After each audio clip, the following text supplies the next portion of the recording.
continuing our history of the United States and of the different presidencies, I'd like to talk about the history of the Monroe Doctrine. The background within domestic politics is after the War of 1812 and the collapse of the aborted effort to secede New England from the country. The Federalist Party was in total disrepute, and there was really only a one-party system, the Democratic-Republican Party that Jefferson had founded. In fact, Monroe was reelected, and they had one vote against him, so the Electoral College said Washington would be the only one that had been elected unanimously. But the major achievement of Monroe's administration came in 1823, late into his second term, when John Quincy Adams, his Secretary of State, developed the Monroe Doctrine. And the Monroe Doctrine basically says that no European country can come into the Western Hemisphere and reestablish colonial rule without incurring the wrath, hostility, and perhaps armed intervention of the United States.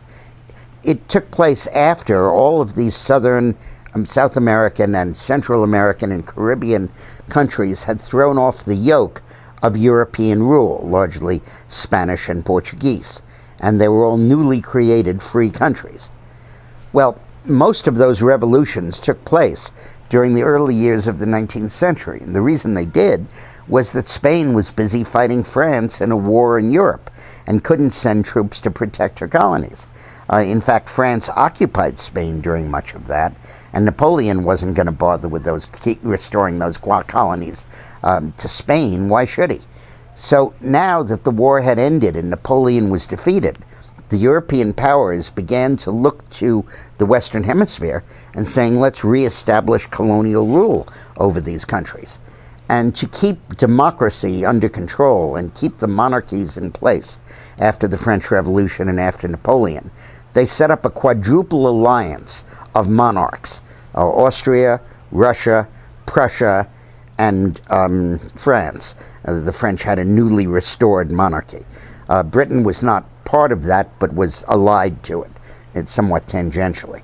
And their concept was, whenever there's any revolt, all four of us intervene in that country to back up the monarchy.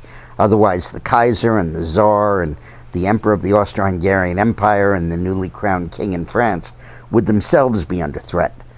So they interpreted that to mean, hey, let's go into the Western Hemisphere and suppress democracy there. So the British proposed that they and the United States stop Europeans from coming into the Western Hemisphere. The British were concerned to protect their trade routes from Spain.